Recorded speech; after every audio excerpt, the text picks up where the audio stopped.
place, I went into hiding and then discovered a few hours later that the Prime Minister and the other martyrs had been brutally shot down. I learned later on that those who were searching for me to not just arrest me, but to shoot me on sight. A group of soldiers came to my home at 2 in the morning. We were living at the time in one of the Carifta cottages. Those are no longer there in the Grenada area. And I, of course, was not in the building in my home at the time, but my wife and my children were there. And they arrested my wife and took her to the fort, where she was detained right up until October the 25th.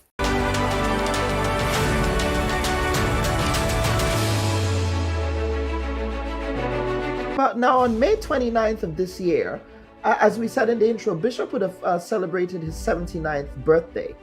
Now, the Black Nation Journal back in 1984 is quoted as saying that you narrowly escaped death during the October 19th events. Yes. It also quotes you as being one of the last people to communicate with Bishop before his execution.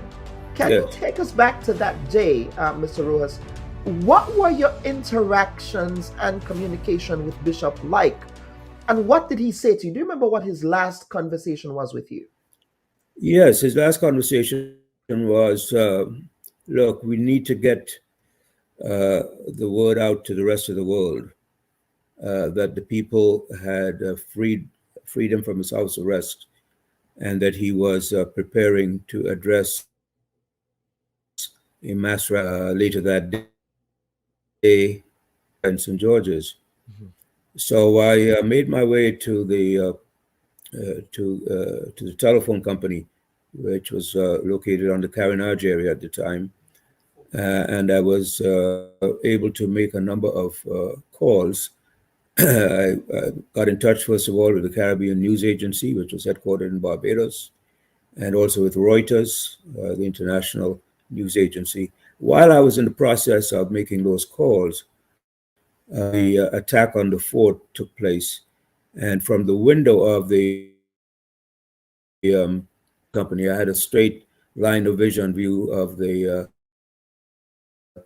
fort. I was able to see people jumping off of the high walls, jumping, hopefully, I mean, some of them, of course, probably jumped to their death.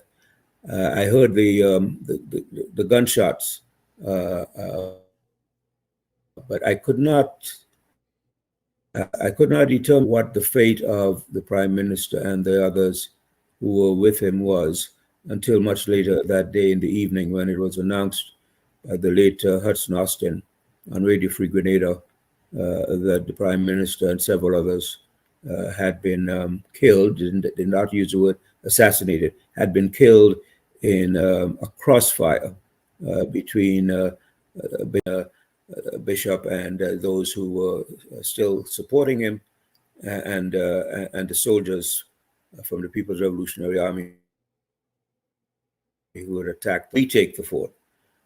So immediately after that took place, I went into hiding and then discovered a few hours later that the Prime Minister and the other martyrs had been brutally shot down, assassinated, lined up against the wall and assassinated.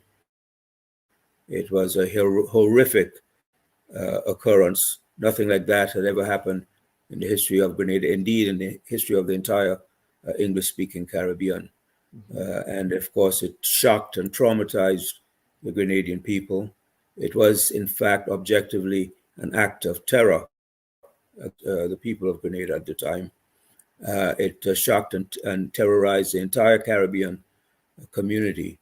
And the ramifications continue to ripple today, 40 years later. And I'm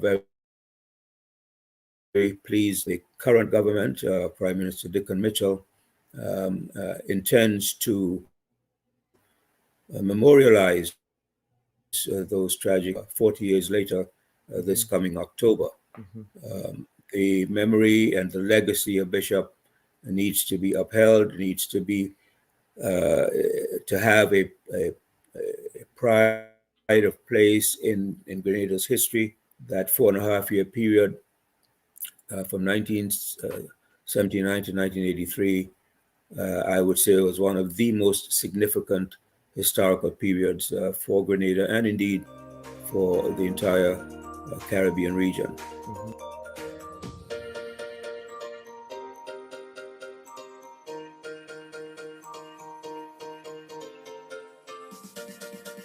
Hi everyone, thanks for checking out the Bub Report's social media pages. If you'd like to get more videos, show highlights, and watch our weekly live show, follow our Facebook, Twitter, and Instagram pages, and also subscribe to our YouTube channel. You can catch repeat episodes on Wednesdays at 4 and 5 p.m. respectively on CRFM Radio and GBN TV in Grenada. We are also viewed on Sundays at 8 p.m. on WPG 10 throughout the Caribbean. Thanks for watching.